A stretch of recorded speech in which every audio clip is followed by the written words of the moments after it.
This episode includes sensitive discussion about topics including miscarriage and sexual assault. Listener discretion is advised.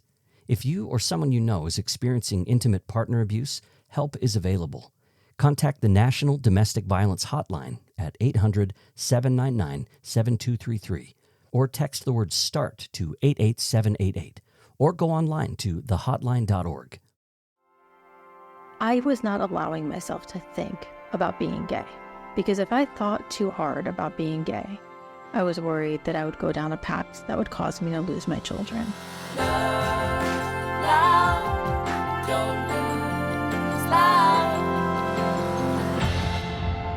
As an ultra-Orthodox Jew, Sara Glass was raised to believe her purpose in life was to marry a righteous man and bear children, all to the glory of God. And on the outside, she was following that plan to perfection. But on the inside, something was pulling her in a different direction. It was traumatic, and she would have to risk everything to find healing. Today, Sara is a licensed clinical social worker, a therapist with a PhD in psychology, and she's telling her story in a new memoir called Kissing Girls on Shabbat. Sara Glass joins us now to talk about it.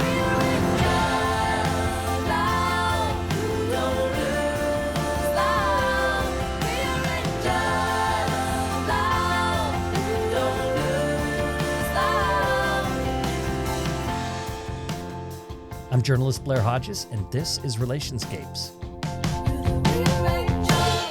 Sara Glass, welcome to Relationscapes. Thank you so much for having me. I'm excited to be here.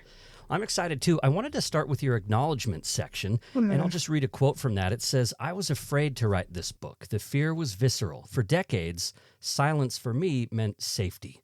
So let's start with there, because getting up the courage to write and publish a book like this that has so much self-disclosure doesn't mean that the fear necessarily goes away when the book's coming out. So I'm wondering how you're feeling about it right now. We're about a month away from the official publication date, and by the time people hear this, the book will be available. So is that fear still with you, or how are you feeling about it right now? To be perfectly honest, I am terrified.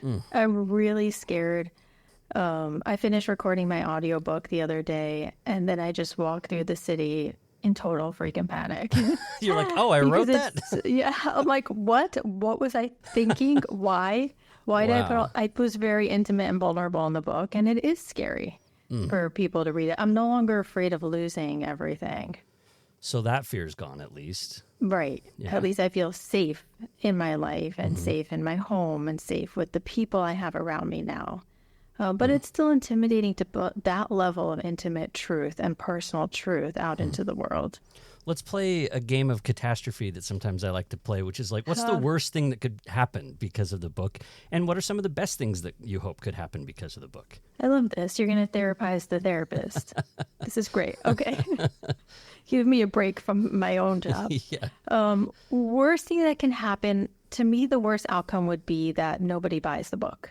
Okay, yeah. Because after putting all this effort in and getting so emotionally naked, the worst possibility is that it doesn't even matter. Best case scenario is that I reach some hearts, and I help make the world safer for other people who are like me in some way, or like the me that I was back when I really could have used a book like this.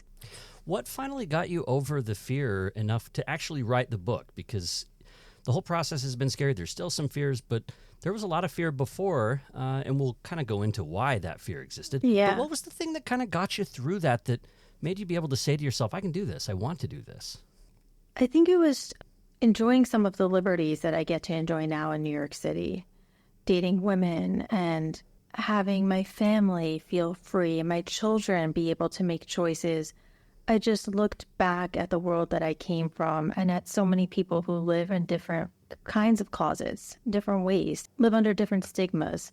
And I thought, I can't just stand back and just enjoy my life without at least trying to do something to help other people. I mean, your career's sort of in that field too, doing therapy. Yeah. Like you're geared to try to help people live better lives. And my partner's a social worker and taught me this idea of the right to self-determination is kind of a guiding principle here. And it sounds like you kind of want to spread that. You've grown from that yourself and sort of want to see other people be able to experience that right to self-determination. Absolutely. That's such a great way to put that. Yeah. Well, let's give people a better sense of your background. So you were born into an ultra-Orthodox Jewish family in Brooklyn. So let's start there so people can get an introduction to the particular Hasidic sect that you belong to and kind of the basic worldview you grew up with. Take us to young Sara and her religious world. I was raised in Hasidic Brooklyn, as you said, and it looks exactly like what you see in the documentaries and what you would imagine based on like photos of maybe 18th century Europe. The men in my community wore like the fur hats and the long black coats. The idea is to differentiate themselves from the outside world and to maintain traditions from the past. And so our world just looked like a more ancient world. Women wore full coverage. They're supposed to wear clothing that covers their collarbones and extends to 4 inches below their knees and below their elbows as well. So that's like full coverage on their bodies.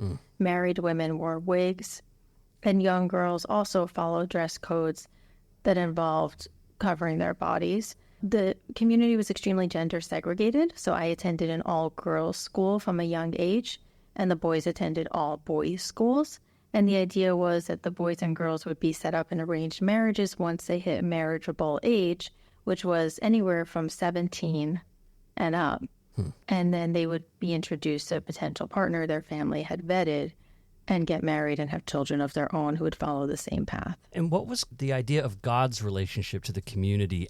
The reason I ask that is because you had particular views about your body and what it meant to be a woman and the power of your physical body and your appearance. So tell us some more about how God was involved in your worldview and how it affected your relationship to your body. Well, we were taught that there's a little piece of God in all of us. And I will say that part, I don't know what I believe about God right now, but I do believe that if there is a God, it is within all of us, and each person matters. In terms of our bodies, it was that our bodies were just vessels for service of God. They weren't really personal things. They were on loan to us. And so if we did with them what God wanted us to do, dress the way we're supposed to, interact the way we're supposed to, then we get to go to heaven. And we get to be with God in eternal joy and pleasure and peace. And if we didn't do with our bodies what God wanted us to do, then, fiery hell.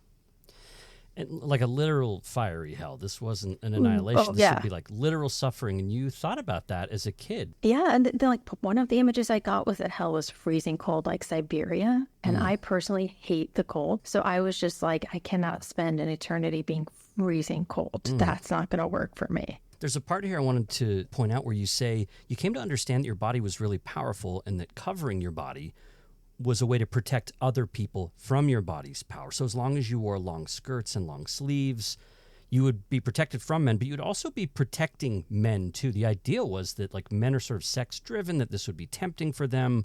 And so you were really taught as a woman in this, as a girl in this culture, that you had tons of responsibility for how men perceived you and what they would do in relation to you. Exactly. We were taught that if men were to see so much as a flash of our elbows, that might inspire them to sin, to masturbate, or to have sinful thoughts, and that would then be our sins as well.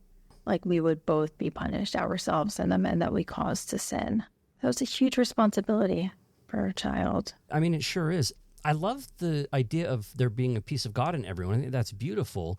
But there was also an underlying fear. You talk about fear as a primary motivation in the community. And what did that fear look like? What were you supposed to do with that fear?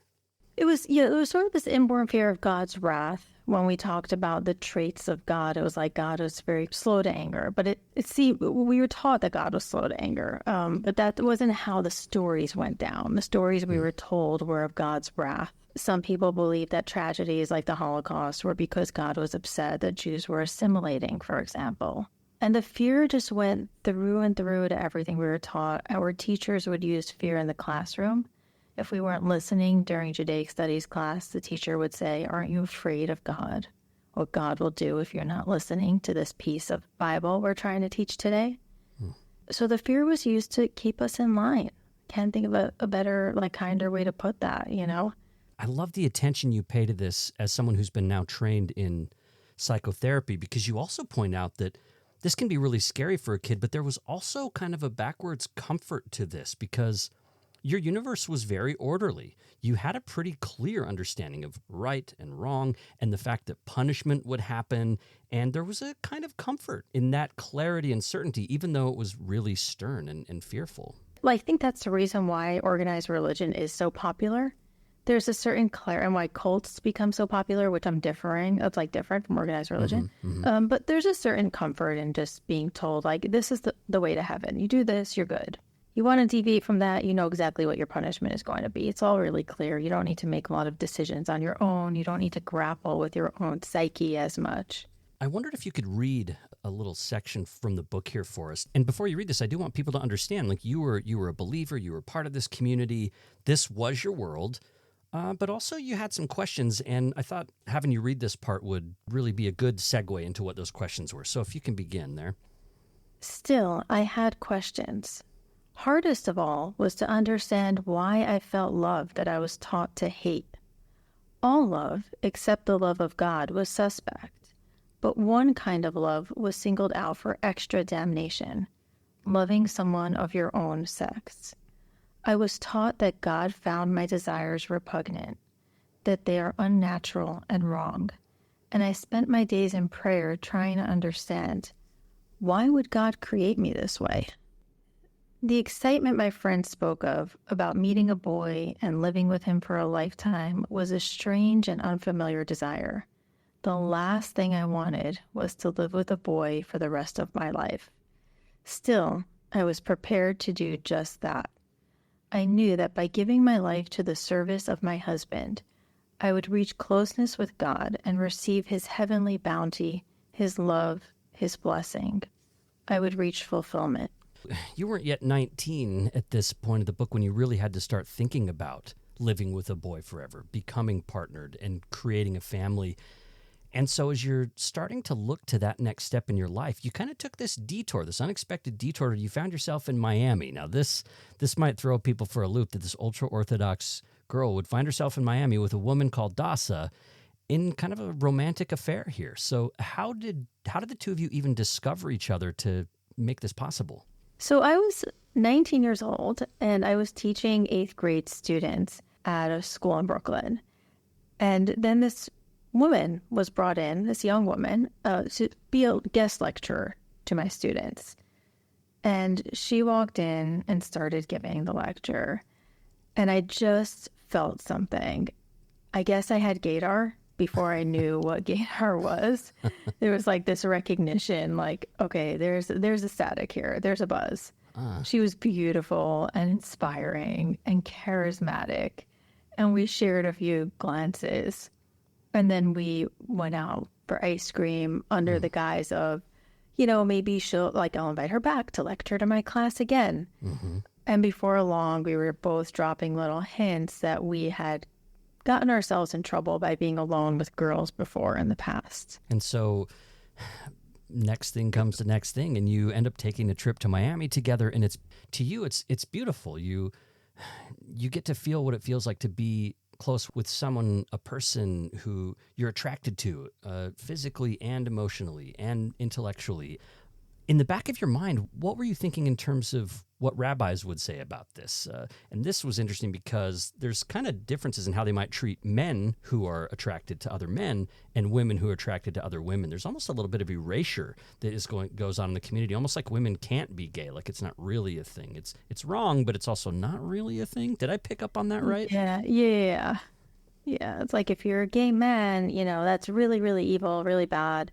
If you're a lesbian, what are you even doing anyway? We don't even know if God really cares, which does delegitimize the experience of women loving other women. And it is gaslighting. It did make me think that the desires I had were just not real. Because if they were real, then we would at least get like one line in the Bible, saying that it was bad. But if God didn't even bother to acknowledge it, then maybe it didn't really exist. And maybe I was just making it up in my head. So while I did enjoy going on a trip to Miami and having a long-term relationship for months with Dasa, I found it really effortless, for my body to adjust to being with a girl who looked at me and who was soft and who I loved being near. I also, in the back of my mind, was like, this is temporary. The real thing I need to do is get married to a man. This is sort of like irrelevant. It's like a little game, until the real thing comes along, which is marriage. I mean, Dasa even wanted to maybe run away to California or do something else, and you were convicted here. You wanted to follow that set path of being matched with a man. And what was that process of being matched like? This is where Yossi, is that how you pronounce the name Yossi? Is that right? I would say Yossi. Yossi, like with okay, a great. U. Okay, so let's say Yossi. Yeah. This is where he comes in. He's the person you eventually marry here. What was that process like? Because it's not like, it's not the dating world of like, you look around and you see who's cute, and then you ask them out, and then you might fall in love and get married. It's like, no, there was a process that you had to go Right. I mean, you can't do that because I wasn't seeing any boy. Like, I wasn't talking to any boys. They weren't in my life. My whole life was gender segregated still, even as a 19-year-old. And so we had matchmakers. And I went and visited the matchmaker. I was lucky to get an appointment with like a really good one after a while, because there are waiting lists and all that. I went to see the matchmaker, and she already had a list of everyone in my family, all my siblings, who they had married, what they did for a living, where their children went to school. All of that was as important as who I was.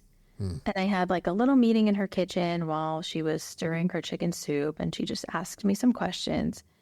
And then eventually I got set up with Yossi, actually not by that matchmaker, by a friend's sibling, who's like, this is a great guy from a great family.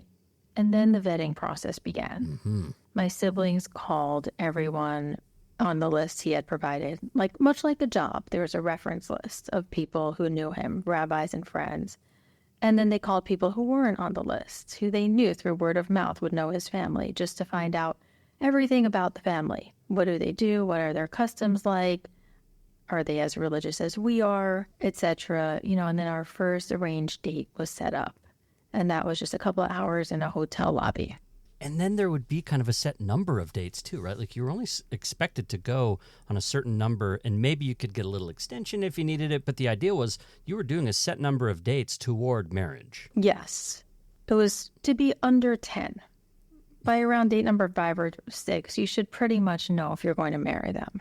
So much of this was new to me, the idea of the need to have a partner that comes from a certain family. So let's say you had a family member who was gay and like left the community or whatever. That could be a stain on your family's record that could come up. Your marketability as a marriage partner depended on the perceived righteousness of your family. For you, one of the things that settled your heart, it seemed to me, about Yossi was that he was kind of open to you getting a PhD. You were an intellectually inclined person, and the ultra-Orthodox community doesn't completely forbid those kind of pursuits. And so he was open to you getting a PhD as you were talking about getting matched. And that was big for you, it seemed like. Yeah. I didn't want to compromise on the religiosity of my spouse, but I really, really hoped I could find one who was both devout and would support my career. Also, at this time, you hadn't really learned much about sex at all. In fact, you describe a woman, Mrs. Levenstein, who's sort of like a bridal instructor. What does that look like? It's it's basically like 2 days before you're married. Yes. And suddenly you have to learn what sex really even is. Yeah. I felt really blindsided. We had a few bridal classes that were mostly about like the laws of family purity, which involved counting a certain amount of days after one's period before immersing in a ritual bath, and then doing something sacred with one's husband. I learned about this something sacred, but I didn't know what the mechanics of it were. I didn't understand. I had never seen a penis. I didn't know what would happen during the sacred act. And I found out just 2 days before my wedding, and I was kind of horrified. Right. Did it seem just unreal to you? You had no context for it. I can't imagine. I had no context for it. I remember coming out of that meeting, and I was just like green. Like Dasa actually picked me up from that, and she was like, "Are you okay? You look like you're about to throw up." Wow. And I was about to throw up. Like I couldn't fathom that would be the thing I had to do with someone that I barely knew. I had only met him a few times, and I was okay, like marrying him for God. But I didn't know that I would have to do those things with him. No. And that could be traumatic for anyone, especially traumatic for someone who's queer. And then the wedding night scene is really harrowing. You got married, then you're there that night, and you're supposed to be engaging in sex. You just learned about it, and you went theological in your head to just think of it as sort of a sacrifice for God. This was something you could do for God. So that's kind of how you tried to process it in that moment. Yeah, and that's why I chose the song to walk down to the aisle with.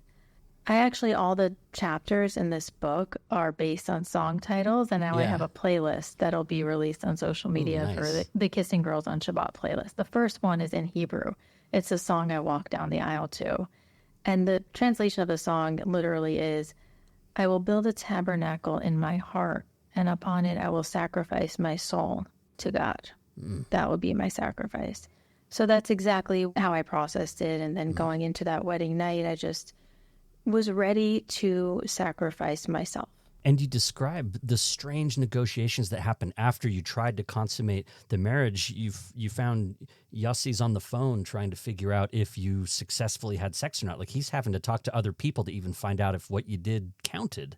Yeah, neither of us really knew what we were doing. So, if you've never had sex before, it's like trying to do a puzzle in the dark. It's like, what piece goes where, and did we get it? And how do you even know if the puzzle's complete?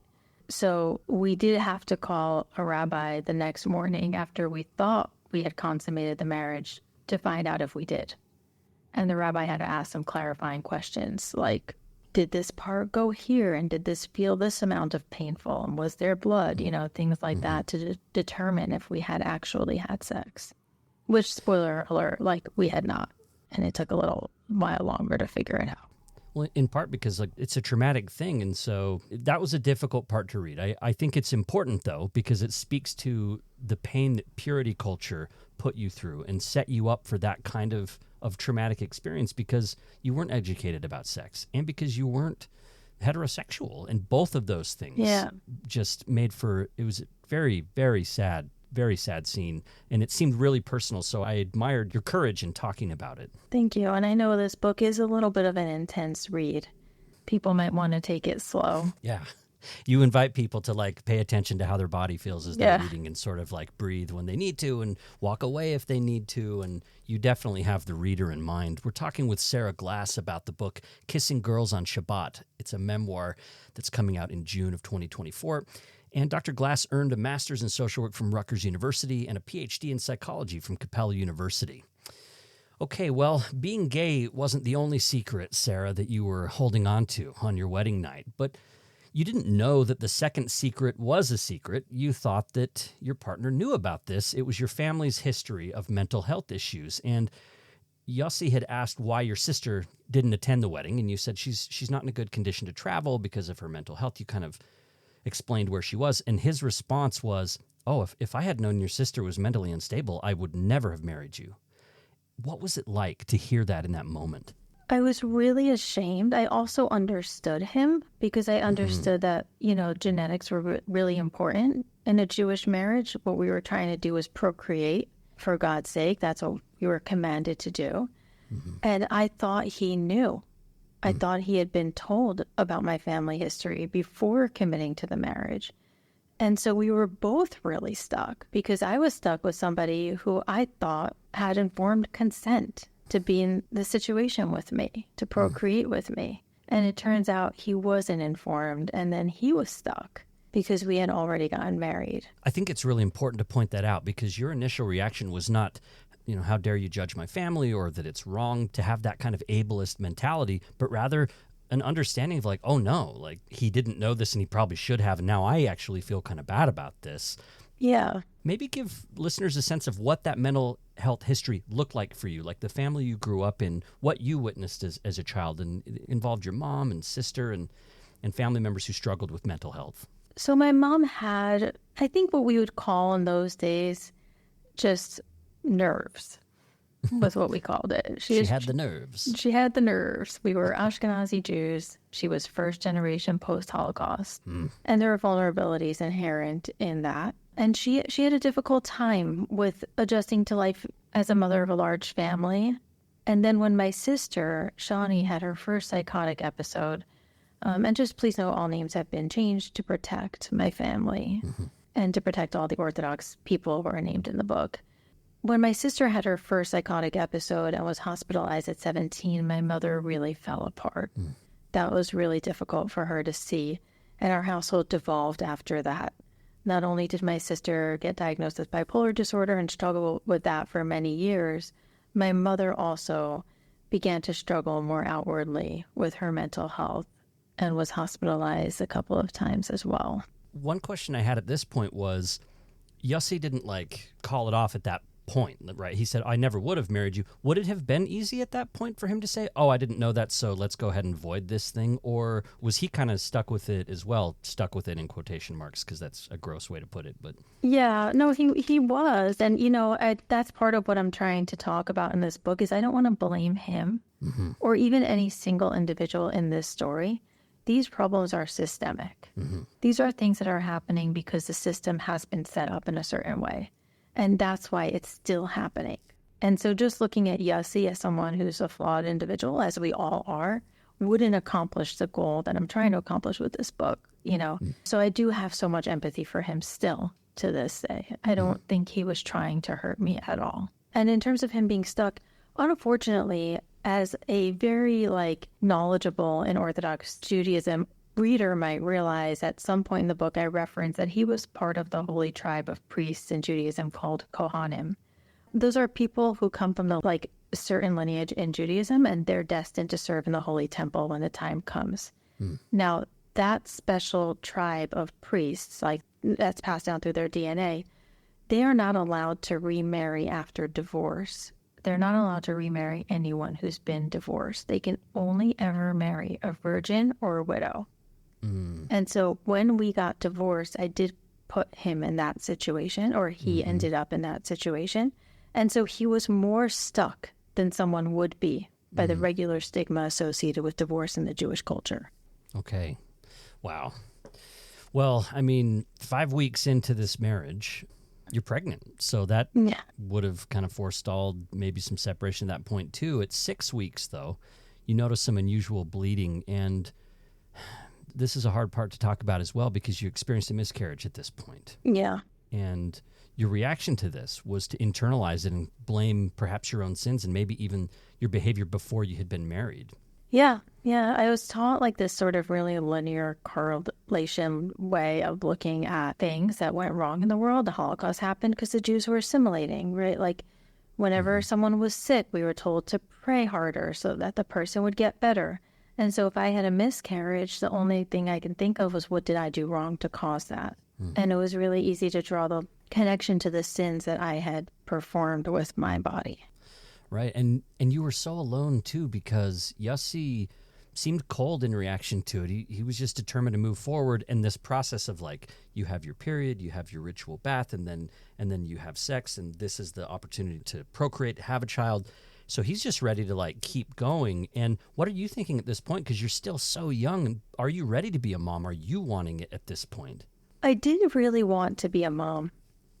Somehow that was never a question for me. But you have questions about the way that Yossi is participating in your marriage, because his reaction to you being cold about it kind of set the stage for what I see as sort of a recurring pattern in your relationship, which is during the time when he wasn't supposed to touch you because of ritual impurity, he would sort of just completely shut you out.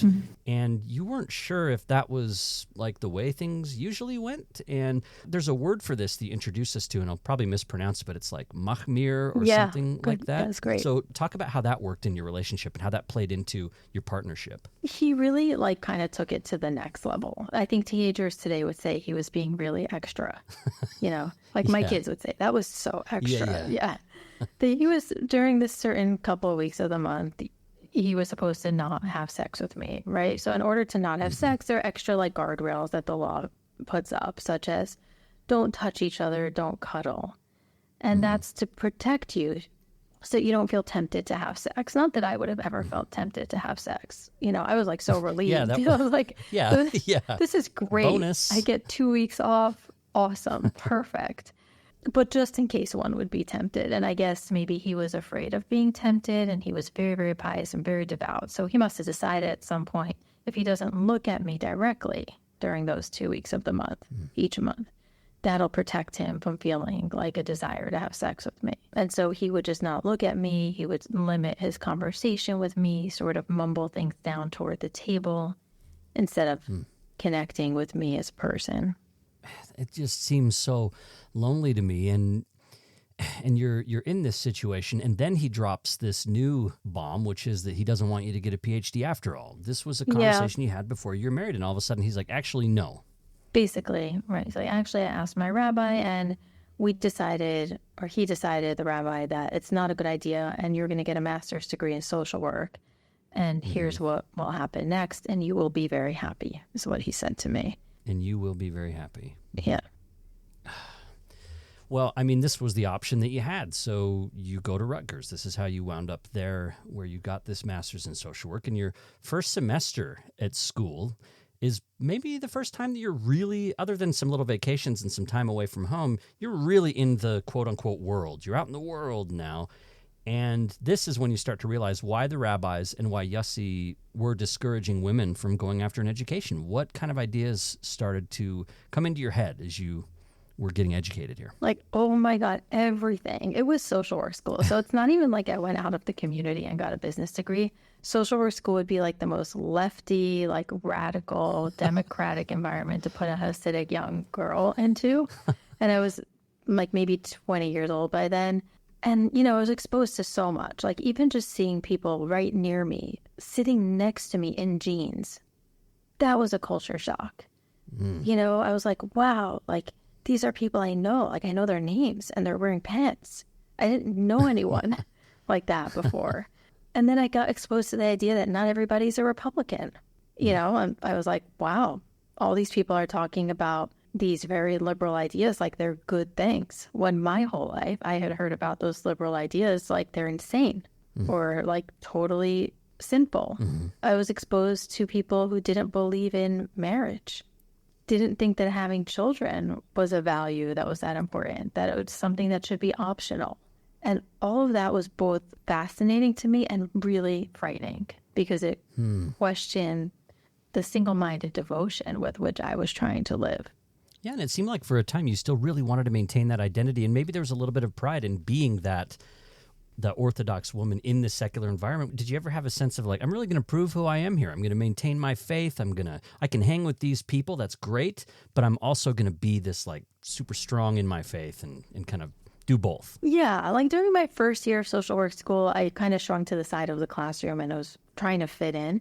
And then I realized that I did better. Like I wrote better term papers when I wrote about the Orthodox Jewish community and how I wanted to apply social work concepts to them, because I was suddenly passionate and writing about things that I knew about a little bit more.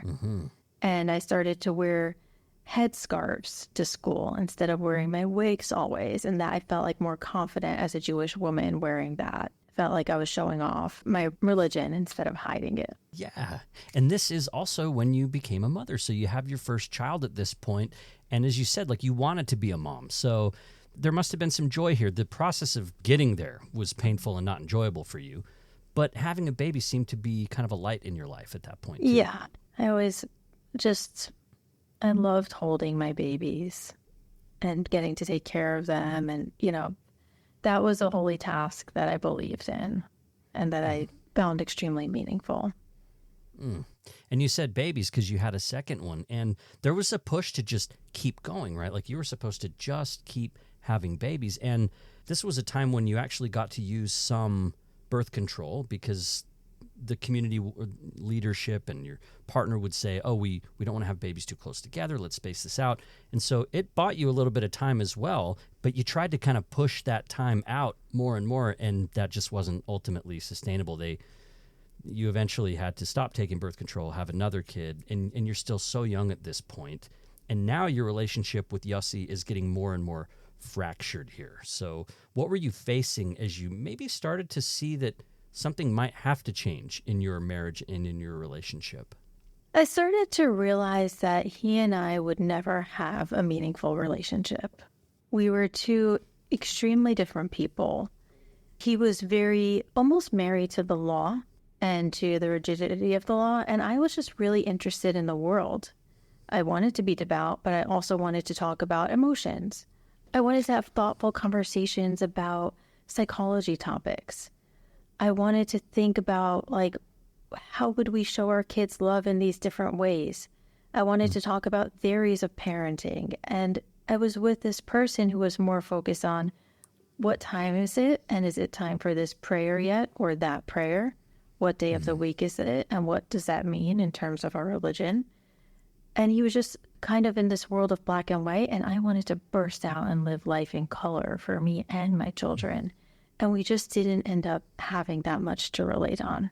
And there's another just really tragic scene that you describe of rape, where he forced a sexual encounter with you that seemed to be one of several breaking points for you. Yeah, and that was a really tough one. It's really tough to define, and just to get very upfront about it and direct about it. Yeah. I don't even know if I would define it as he raped me or as the community and the laws were responsible for me being raped in that moment. It was definitely sex that I did not consent to and I did not feel I had a choice about. And yet, in some ways, I don't think he felt he had a choice either. I had just gone to the ritual bath, and the law mandates that once a woman comes home from the ritual bath, you need to have sex that night. Otherwise, that's problematic. Mm-hmm. That's the law. And so I had just come back from the ritual bath, and I wasn't feeling very good. And I also really wanted to use birth control because I felt like my marriage was on the rocks, and I wasn't comfortable engaging in sex without birth control. And he, at the same time, felt like we needed to have sex that night because that was the law. And so he called his rabbi, who said I couldn't use birth control and that I did need to go ahead with the act of sex. And so I didn't say no to him because that would mean saying no to God in my mind at that time, saying no to the rabbi. Mm-hmm. And so I did feel I was raped, but I don't know if it was by him. If that makes any sense. Yeah. It does. I appreciate the fact that you're viewing it with a lot of nuance, and it's really difficult to talk about. And in your mind, you're just thinking, this has to end. Like, regardless of whose fault it was. It didn't really seem, we should say in that moment, it didn't seem like you were trying to assess blame and fault. You just knew something was happening you didn't want. So that wasn't even on your mind. You just knew this thing has to end. And sadly, your sisters, your beloved sisters, are siding with Yossi, or sort of like, oh, divorce is not, what are you doing, Sara? Like, you need to reverse course. Don't break this up. Exactly. You call them your well-wishers. Talk about that. Like, there's well-wishers around. I think this can resonate with people in a lot of different situations where well-wishers, everybody's probably had some kind of well-wishers in their life. What do you mean by that term? Yeah, well-wishers to me, were the people that, like, after I made the decision to get divorced, their job was to come by and try to talk me out of it. And so they would come by out of love, out of love, out of concern, out of concern for my children, etc., and so forth. And they would come over to my house and give me stories of their own horrible marriages, to which I was like, great, like, how is this convincing me to stay in mine? Right. Now I'm worried about you and me. Because you're telling me some pretty, like, horrible stuff that's happening to you. Wow. So I went through a series of that, and, my sisters thinking I was crazy for wanting to get divorced. And me even starting to think maybe I am crazy. I don't know, but I just can't do that anymore. Right. It's almost like, oh, yeah, maybe I am crazy, but okay. Yeah, I'll take it. That's what I'm going to be. Yeah. Right. So people that read the book will get to see, like, kind of how the whole process is laid out there, how the community handles divorce.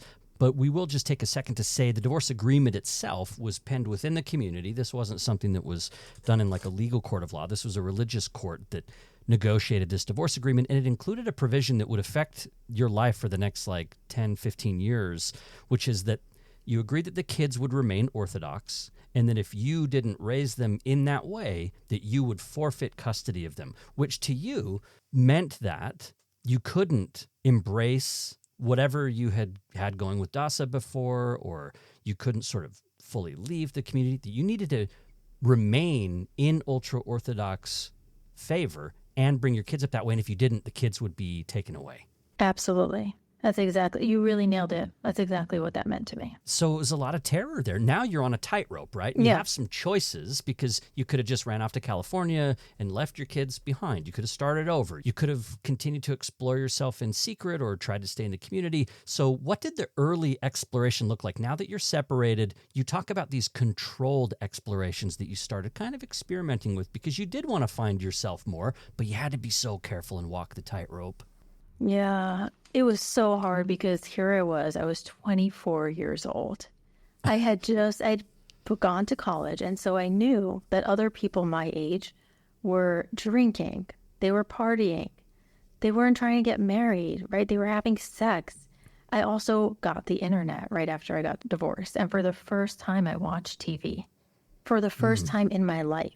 Do you remember what the first show you watched was, by the way? Yeah. What? Grey's Anatomy. Wow.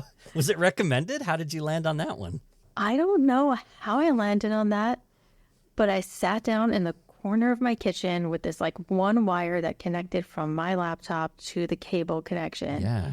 Like on the floor for hours and watched every illegally downloaded, sorry, Shonda Rhimes, episode of Grey's Anatomy. And I learned that like, wow, like in the outside world, people my age were having so much fun. Yeah. They were wearing whatever they wanted. And I wanted to be a person in the world and to try some of that, like to live in my skin. But I was not going to lose my kids. Right. That was a non-negotiable. Yeah. And so even though you dated a woman at this point in secret, if I remember correctly, you met on an app. It only lasted like a few months before you turned back to find a Jewish man. And you found that it was kind of tricky dating Jewish men, even the Orthodox ones, because a lot of the Orthodox ones even wanted to have sex, which was technically against the rules for them as well. So you're in kind of a hard situation where if you want to get back and maybe even marry a Jewish man again, you're in a game where you kind of have to play it and even like have premarital sex. And you find some leeway from rabbis that are even maybe a little bit understanding about how it works. So talk about how this negotiation worked as you were kind of dating Jewish men and figuring out what sex could be like, even though y'all weren't supposed to be having sex. And you were gay, so like it wasn't like you were pursuing it because you wanted to have sex with dudes. Yeah, it was totally purely strategic at that point. Yeah. You know, I didn't think of it like that at the time, but Sure. I needed to marry a Jewish man because that was the only way I could keep my children. I couldn't be gay like that. I couldn't be gay and keep custody of my children. So I dated Jewish men. My like kind of value in the marketplace as a potential match had been decreased by being married and divorced. Those things were seen as strikes against me as a person. So I had a few strikes. Family mental illness, divorce. I had children. That was a strike. I had gone outside of the community for school. Yeah. And so I was really like damaged goods at that point. And the Jewish men who wanted to date me, those were men that were wanting to have sex. And I felt that that was something I would need to do in order to get one of those men, like the men who would still agree to date someone that was damaged goods. Also, like, to be honest, a part of me wanted to at least try out what it was going to feel like with those men before I committed to marrying them. Yeah. Because I now knew how terrible it could be to have sex with someone that I absolutely had zero connection with. Right. And so part of me was like, let me just like try this out and see if it's more tolerable and if maybe it can even be enjoyable. And so I did get like special permission from a rabbi to dunk in the ritual bath and to purify my body so that the sex I had with those men was merely a lower level of sin and not the kind of sin that would cause us to be cut off from God and from heaven for all of eternity. And people might be surprised to know at this point, you're still not like thinking of yourself as being gay as an identity. You're still, that sense wasn't there yet. In fact, and you found some enjoyment in sex with men in the sense that you liked being appreciated. Yeah. It made sense to me. You're describing like sex could actually be enjoyable in some ways for you because you could see a partner enjoying sex and that could be, it could feel good to make someone feel good. So you were also still kind of not really like super gay identity. Right. I still didn't believe in being gay, actually. Yeah. Yeah. And it's also important to note that I was monitoring my thoughts. I had been taught to monitor my thoughts from a young age. Some of the things that we repented for as sins on Yom Kippur was having sinful thoughts. So I was not allowing myself to think about being gay. Because if I thought too hard about being gay, I was worried that I would go down a path that would cause me to lose my children. Yeah. So I was kind of thinking still in, just a narrow way. Mm-hmm. And we mentioned that your family had sided with Yossi, but you did have a chance at this point to reconnect with your sister, Shani, who we talked about earlier, that had mental health issues and who was in Jerusalem for much of the time. It was beautiful to see, be able to reconnect with her, but the beauty in this case really turned into tragedy. Yeah. That's another reason why I wrote this book, is to highlight the stigma that surrounds mental illness in so many communities and still in American culture. Way too many people are embarrassed to seek treatment for themselves or their family members. My sister had bipolar disorder, and she was sent to Israel to receive treatment. Our family also kept thinking there would be a cure, which turned out to be a deadly thought, that this could be something that could be cured, because that led Shani to go on and off her medications multiple times throughout her lifetime and to be hospitalized over and over and over again, because there is no cure to bipolar disorder. It can be managed and it can be treated, and people can live wonderful, full lives. But she was seeking like a cure instead of a treatment, which meant you've got to find out if you're cured, and that would send her spiraling. And she had children as well, and you became close with them. So you're connecting with her. You do eventually get married here to a man you call Eli in the book. You decide to get married here, and people can we've already said kind of why you made that calculation. Yeah. And now you have to figure out how to blend a family, though, because you've got 2 kids. He's got kids. Do you have any blended family tips that you picked up on at this point? Like, how was that? Yeah, I mean, I could do a whole day on blended family tips. I've worked with it so much in my career. One of my main tips would be, as a step parent, don't try to discipline your partner's children. I had a 10-to-1 rule for myself. I would make sure I had 10 positive interactions for every one possible redirection of my stepchild. So I would be like, your hair looks great today. Thank you so much for clearing your plate. Your homework, do you need me to sign that? Here's a sandwich. And then there'd be possibly one like, hey, do you think maybe you can put your shoes away when you have a chance? You need to balance that, because you haven't been their parent. So you don't have years of giving and taking care of a stepchild. And so when they come into your life as an older child, right, you want to show them that they're really loved and that they're respected as a person. You're not just there to tell them what to do. You're trying to figure all that out. That's great advice. But as you said, it's like you could do a whole book on the topic. So you're learning all that stuff in real time, and you're in a new relationship. You're learning how that goes. We're not going to share everything about the book with folks, but let's just say that something really tragic happens that kind of causes a division between you and Eli. Something very heart-wrenching happens to you, and he sees you sort of pulling away from him, and he's frustrated because sexual access is changing. Your sexual relationship is changing, and this is sort of starting to fracture that relationship. So you finally got into this new family, you're financially situated, and you're trying to figure out how to be a stepmom, but now things are falling apart again. This is where a therapist kind of helped you. This is one of the most ironic parts of the book, Sarah, I have to say. A therapist, when you're being trained as a therapist, helped you discover that you were dealing with PTSD, something that you couldn't see in yourself, even though you'd learned how to see it in others. It's the wildest thing in the world. Being I would say I'm reasonably good at my job. Yeah. People do come and see me for psychotherapy. Yeah. And then sometimes I have these huge blind spots with my own self. And I'm like, what? Oh my God, that's what I'm doing. Right. I have PTSD.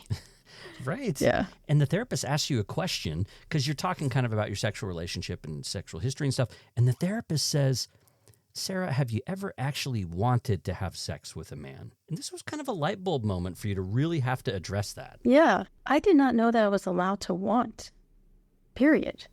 To want anything. I wasn't allowed to decide, do I want children? Do I want a sandwich? Do I want to go to the bookstore on a Saturday? Want wasn't really a big part of my vocabulary at all. So many of the things I did every single day were things that the question is really, should I? Should I want this? And then I would decide if it's something I wanted. And so when he said, have you ever wanted to have sex with a man? I was like, oh, damn, that's something I'm supposed to have an opinion about? I didn't think that was in that category. I thought that was a thing I should just do. This is going to, again, set you down a path, because this is a second divorce for you. Did you worry about that? Was this like another bad mark on your record of like, okay, this is a second failed marriage. Did you have self-doubts about yourself of like, hey, this is another quote unquote failed marriage? Am I the problem? Like, what was your feelings going into that second divorce? You know what? I really, at that point, stopped caring what people thought. I was just so done. And I had been working as a therapist for quite some time by then. Mm-hmm. I knew that too many people stay in bad relationships because they are afraid of what people think. And they put themselves through and their families through so much bitterness and resentment and anger. And I see the damage, like to this day, I see the damage on families, on partners, on children when people make those decisions. And by that point, yes, it was going to be a second divorce. And I did not care what people would think. I was just like, this is what's right for me. I will hold my head up high. I know people will have thoughts about this, and that's really on them. Yeah, you could take ownership. You become your own judge and advocate rather than outsourcing that to the people around you. Yeah. This is also when you came to finally embrace the fact that you were gay. And what led you to that? Like, what did you experience that made you say, oh, actually, this is who I am? Okay. So I can't believe I wrote this in the book, I was like, I think it was one of the hardest things to narrate in the audiobook was like my sex scene, that one with a woman. Yeah, and I have to say, by the way, they're very chaste and very sweet. But yes, please Okay. go on. I'm still like a Hasidic little girl at heart. Yeah. And I'm like, wow, I'm like writing about intercourse in my book for everyone to read. Oh my God. The other day, my daughter was reading the book and first she comes running out of her bedroom and she goes, you had a pink Coach leather purse. Where is it? I'm like, Jordan, that was 2009. I don't have it anymore. That is gone. And then she goes, here's a pen and like, can you cross out the sex scene? So I just like crossed them all out for her. Because she's like, thank you. Yeah, kids aren't interested in that stuff yet, so especially I about don't really their want her parents. to. Yeah, Exactly. She's like, you look so happy to be doing that. I'm like, yeah, thank God you let me do that. yeah. So what happened was, that was a little sidebar, behind the scenes, I cheated on my husband. Yeah. I did cheat on my husband. I left our home for a weekend, told him I went to a conference. Some people actually go to conferences.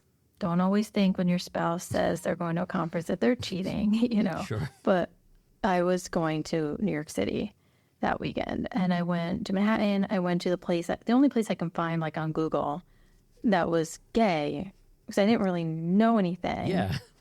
So I actually went to the Stonewall Inn, which is like this historic gay bar in the West Village. Yeah. I didn't even realize that it was like mostly men, but I was lucky because on like Friday nights, there are women on the second floor. So I went upstairs and I thought I need to know if I'm really gay before I break up my whole life and before I put my kids through a divorce. I didn't care what anyone else would think about my divorce, but I did care that I was putting my children through another divorce. Yeah. And so I needed to know if this was the truth. And so I went, and I don't know how I did this because, again, I didn't know what I was doing, but I did get picked up by a really cute girl. And we had a wonderful night together that was transformative. It was the first time I truly allowed myself to be with a woman without holding back and without trying to stop, without trying to hold my heart back. Mm-hmm. And once I actually allowed myself to do that, I realized why my whole life felt like it just didn't fit right up until that point. And I just knew, like, this is it. Yeah, I love this line. I was gay. I was 32 years old, and I finally knew 1,000,000% I was gay. I wanted to scream at the top of my lungs. I wanted to run in the morning light and twirl around with my arms out. So, yeah, this was an awakening for you, but it did take you really letting go to experience it. You had to be fully present in your body and with someone else who wanted to be with you to find that out. And you were 32 years old. Yeah. Wow. And now your daughter could read about it. Yeah. My poor daughter. Well, yeah, she's 17, so okay. She's okay, yeah. Okay. Well, and you showed her where it was so she doesn't have to read through it. Yeah. That's Sara Glass, a psychotherapist and writer in New York City. She earned her master's in social work from Rutgers and a PhD in psychology from Capella. I should mention she's also a clinical director of Soul Wellness NYC, a private psychotherapy practice in Midtown Manhattan, and serves as a clinical supervisor for Jewish Queer Youth, a nonprofit that supports and empowers LGBTQ youth. We're talking about her book, Kissing Girls on Shabbat. It's an excellent memoir. You can also follow Sara on social media. She has a great presence on Instagram. I haven't checked if you have a TikTok. Are you on there? No. I'm not either. I feel like I'm too old. Yeah, I don't know. I just can't. I don't know how to dance or sing. Like I just can't do and I it. don't know how to like get the algorithm going. I don't know. Okay, I feel you. But thank you for mentioning the Instagram. That is where we'll put all the book updates, and that's at Dr. Sara Glass. Yeah. Okay, perfect. All right, Sara, let's talk about you as a therapist and a writer, because your book also includes a letter at the end that you wrote for clients that you've had. You've had professional clients. So to them, you're a therapist. You're not a memoirist. And so reading this book, you tell them, hey, you might encounter someone in this book that doesn't match the impression that you have of me in our professional relationship as me as your therapist. So you kind of wanted to give a heads up and acknowledge that, because the traditional role of a therapist is to have a little bit of a wall between you, maybe not even a little bit of a wall, but like basically separate your personal life out from what you're doing with your client. Self-disclosure has been seen as kind of inappropriate. And so let's talk about that and how you're negotiating with that as a professional therapist, but now also someone who's telling your story so publicly.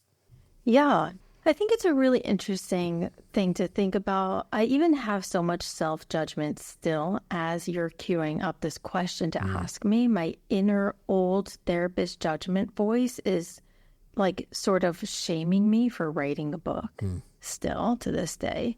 But I did want to include a letter to my clients in the book because I wanted them to know how thoughtful I was when I made the decision to write. And so I'll share a little bit of my thought process. And I don't know if this is the only way to be. It isn't, definitely isn't. This is just the process that I went through. And part of my thought process was this.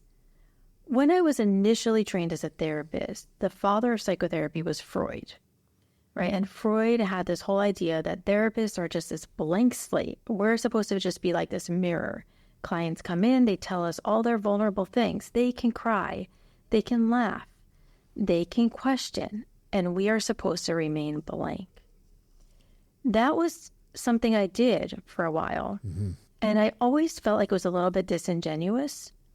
And it was almost like clients would be going through all these emotional experiences and then looking at me, and it was like I was in this like superiority mode, like I wasn't going to be feeling with them. It felt sort of like cold parent to me. And then when I got trained in trauma therapy, polyvagal theory, and somatic experiencing therapy, Van der Kolk's work on the nervous system. Body keeps the score. Body keeps the score. I learned that, you know what? Clients actually need to sometimes feel like there's a human being on the other side.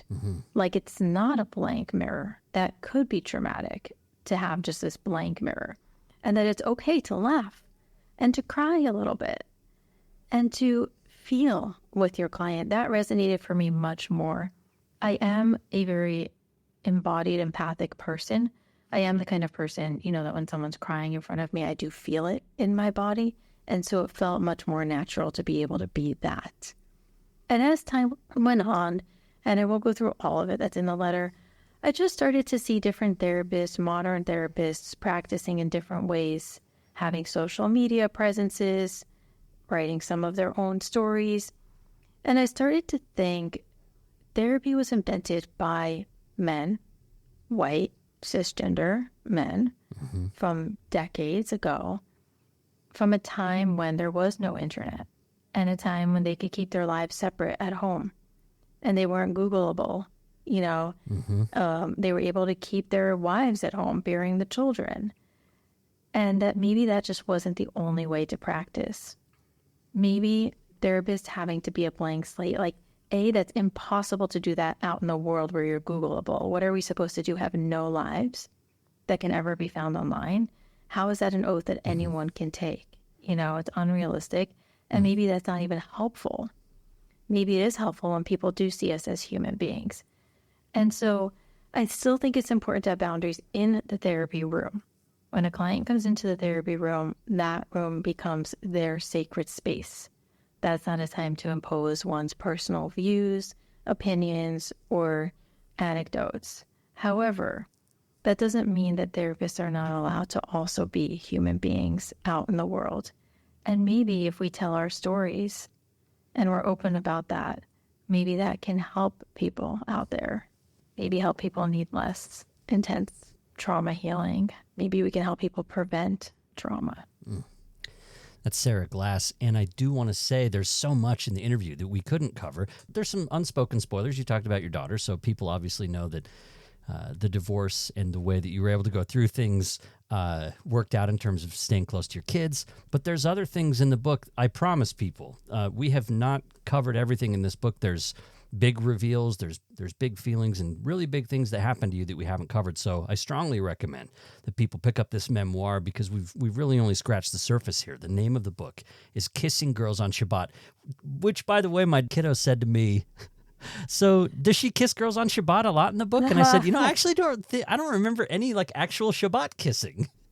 Yeah, it was a way to like honor the intersectionality of this experience of being both Jewish and queer. Yeah. Oh, it's a great title. I thought it was so funny that like question was like, oh, so she kisses a lot of people on Shabbat. And I was like, maybe, but not really in the book. Well, now I do. Yeah. Yeah, now. Okay, excellent. All right. Okay, well, Sara, before we go, we always have a segment here called Regrets, Challenges, and Surprises. This is your chance to choose your own adventure, something you regret about the book. Now, it's coming out this next month, but that means like it's baked in, so maybe there is something that you wish you could change.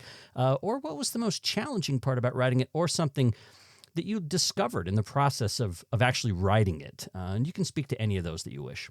I'll talk about a challenge because I think this will be helpful to anyone who's trying to memoir write. One of the challenges is that I actually wrote this book like 4 or 5 times. The first iteration was really angry. And it was from a more flattened, one-dimensional perspective of me as victim of a terrible circumstance. And then I had to rewrite it until I could find compassion for all the players involved. Wow. And tell a more comprehensive story. And I loved that was the process. It was challenging, and also it was extremely cathartic to be able to go through all those iterations of the book and then to find a story that actually felt like it did justice to all the characters and I hope, all the characters, not just to myself. And also that like included my own flaws and didn't make me come off as some hero. That's certainly true.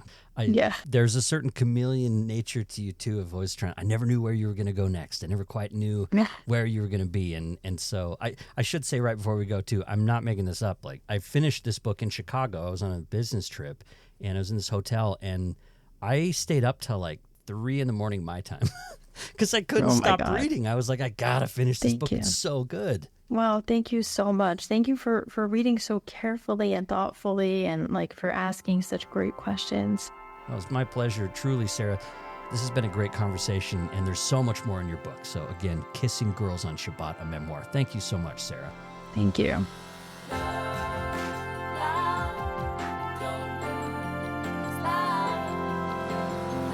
Thanks for listening to Relationscapes. Another episode drops in 2 weeks. You can send any questions or comments my way. Email blair@firesidepod.org. You can also follow me on Instagram or TikTok to get little previews of upcoming episodes and other clips. If this is your first time listening, welcome. I hope you stick around. You could also take a second to rate and review the show on Apple Podcasts or give a rating in Spotify. And this is especially important for independent shows like Relationscapes. This is how I grow the audience. Speaking of which, here's the latest Apple Podcast review from Cynthia. It says, I've been a longtime fan of Blair's podcasting. He's always thoughtful and curious with his guests. I'm loving this new venture. Thanks for leaving that review, Cynthia. And also thanks to Camille Messick for editing this transcript, as well as Mates of State, who provided the theme song. Relationscapes is part of the Dialogue Podcast Network. I'm Blair Hodges, and I'll see you next time.